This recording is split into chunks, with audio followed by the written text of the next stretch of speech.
Oh, hello everyone. Welcome to the Econobox garage. Come on in.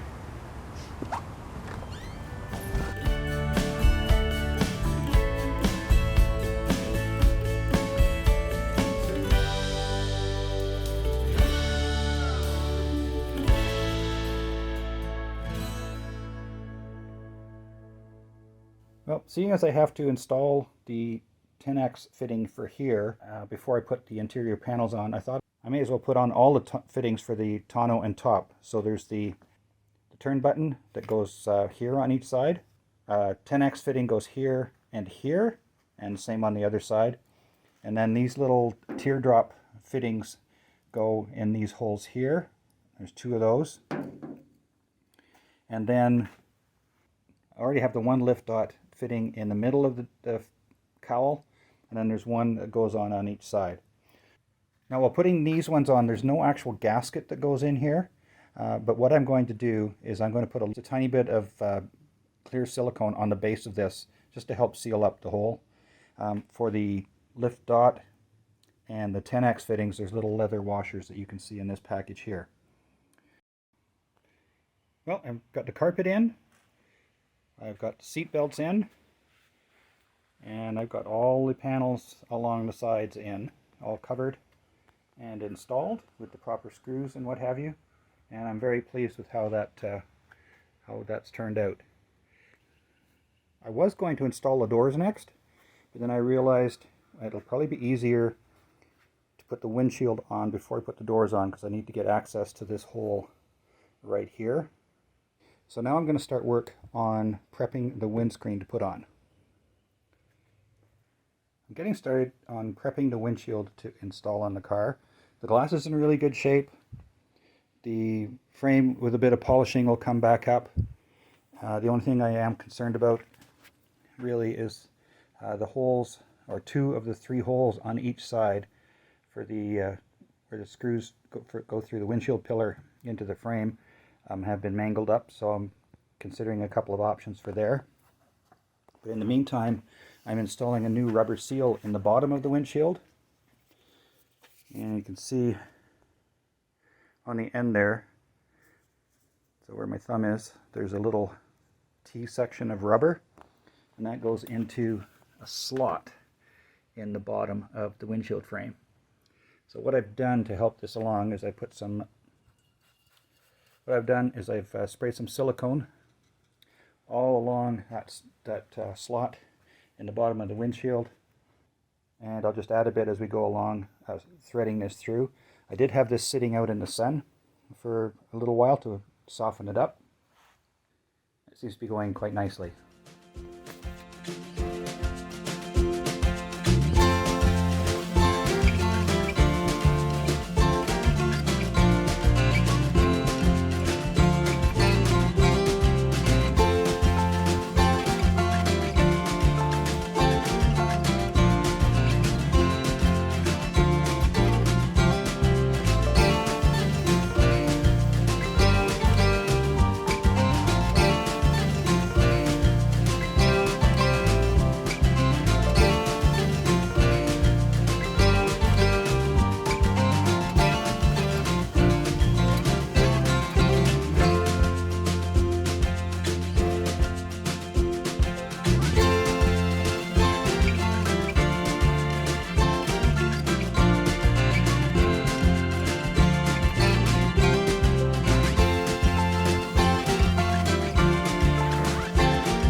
Well, I have this bottom gasket trimmed, but I may have to trim it a bit more because this pad here has to go on the bottom of this stanchion.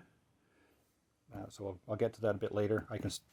Now I have been able to get a screw into this bottom hole on this side, along with the top one. So I just have to work on the middle hole here. So let's go and check the other side.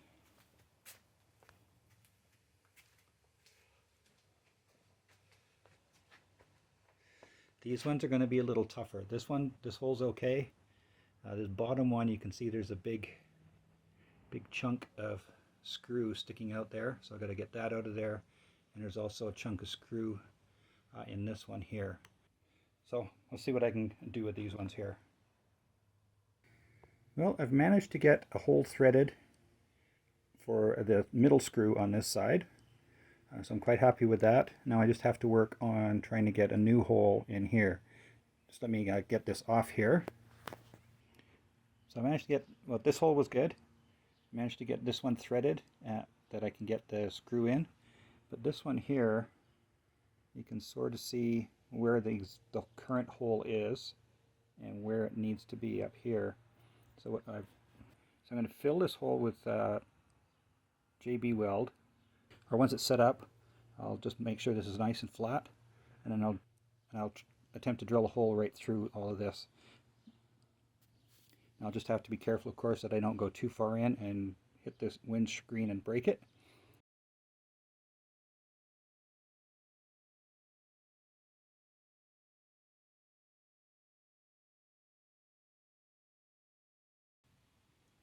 Well, it took a bit of finagling, but I did get everything lined up. I just carefully pushed the gasket out from the back side. So I just used the round edge of this pick to push that lip out this way, and that has worked quite well. And then just some juggling back and forth on getting the hole lined up for the back thing here, and you can see how that mirror support it just sticks out using the existing bolt hole for the windshield. And the gasket goes over top of the windshield wiper bezels on both sides and go across here. Again, I've got the bolt in, and I'm just going to tighten this. I'll tighten this down and make sure I get the gasket trapped in the correct spot here. So I'm going to tighten everything down and see where we're at. And it's beginning to look more like a car with every little task completed. Well, I've got the windscreen attached and firmly in place. I've got the rear view mirror reinstalled, and I have the outside mirrors installed as well, and they'll need some adjustment in that once I get the doors on. And that is actually what's going to be next, is putting the doors on. Now, in an earlier video, I showed you how I made sure the doors fit and all the hardware worked and what have you. So I'll put a link to that video up in the top right corner, so you can go back and check on that. So what I'm going to do is basically repeat that process with the finished doors. And what I'm going to do, though, is I'm going to run some masking tape around the perimeter of the opening, and I'll do the same on the door. So the purpose of that, the tape, is just to protect the edge a little bit while I'm installing it. So hopefully it won't chip anything. Okay, I think I have the door where I want it. And how you adjust these doors, the two screws that go into the hinge inside the door will adjust the door this way. So front and back, up and down, or like in a twisting motion this way. And then the adjustment in the hinge where they bolt to the A-pillar, the door will move vertically up and down, and you can adjust each one horizontally this way. So a little bit of fettling back and forth, and I think I've got the door where I want it. Now I've just got you'll see the check strap for the door here. I've just got that pushed through. That will go around and then into a couple of screws that will go in here through this panel, and that'll stop the door from swinging out too far. Now I may have to adjust the mirror because it is a bit close, but we'll have to see where the check strap goes to. So I'm going to tighten the 10 screws up that hold the door on. I'll take the tape off, and then I'll see where we are as far as the final fitment is. Well, I already have the latch assembly installed in the door, and that's all lubed up. Next, I just have to install the catch on the door jamb Here's the door catch that goes on the door jamb. And now I can't remember, I'll have to go back and look at my video actually to see if I did need a spacer on that side. So I'll go and check that. And then there's the 2 screws that attach everything into this spot here. Well, I went back and checked the video where I did the trial fit on the doors, and I did in fact use a shim underneath the latch here. So I'll put that on, and I'll leave everything loose on here. I'll loosen up the screws on the door itself, and that gives that a little bit of wiggle room, and then we'll see how things go with putting it in place. Now that I have the right side door installed, I need to put the check strap on, and I thought it was going to be fairly straightforward, but then I realized there were no holes drilled in it. So there's 3 components to this, I guess 5 if you count the screws. There's the strap itself that comes in through the door. This piece goes in behind the strap and gives it a soft edge to go around the edge of the door opening and and the trim panel on the side of the footwell. And then this little piece goes on top. So what I'm going to do, I'm just going to press this onto the strap, and that should make an impression for the holes. And then I'm going to use my punch to punch those holes out. And then with them marked like that, I'll know they're in the right spot. So I'm just going to press this part of the bracket into the spot where I want it to go on the strap. And then when I push down,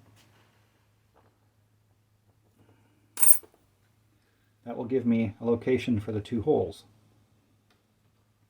I'm going to take my punch and a hammer and center the punch over that mark.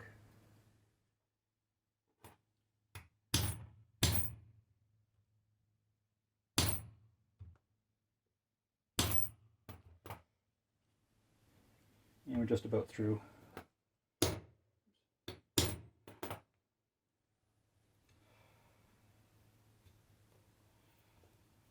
And then that gives me a nice clean hole for the screws to go through. I'll just poke that one out of there and repeat for the other hole.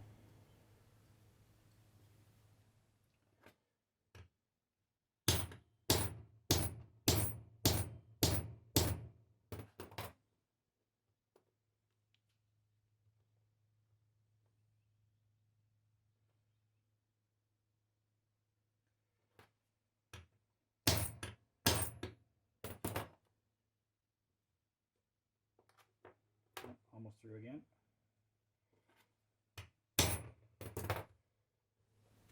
There we go. So now I have my holes in the correct spot. So you can see that that lines up nicely over top of there. And this one will go in behind. And that'll go in the screws with the captive nuts in the side of the footwell. Well, now that the door is mounted and in the correct position, and I've got the check strap in place down here, I can secure the trim to the top of the door.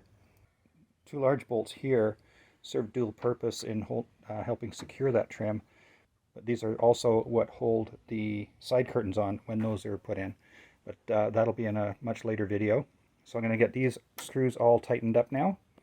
And then the next thing I can do is put the door pocket in and little rubber plugs for all of these 4 holes on the door. And once that door is done, I'll just repeat the whole process for the left-hand side of the car. Well, now that the door pockets are on the doors and all the little trim pieces are on the door, like the top piece here, the check strap, the little rubber plugs for the holes, and I've got the screws in for the door pockets. The next task is getting the seats done.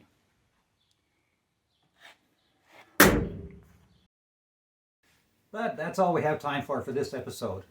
If you enjoyed the video, please be sure to share it with your friends. Hit the like button, hit the subscribe button, and don't forget that little bell icon. Click on that and you get notified when the next video comes out. I'd like to say thank you to everyone who's supported the channel, either by subscribing, hitting the like button, commenting, sharing information, and by hitting that super thanks button. If you'd like to get a hold of me directly, you can do so at the email address I'll put at the bottom of the screen, and that's also in the description below. My name is Ian. This is the Econobox Garage. We'll see you next time.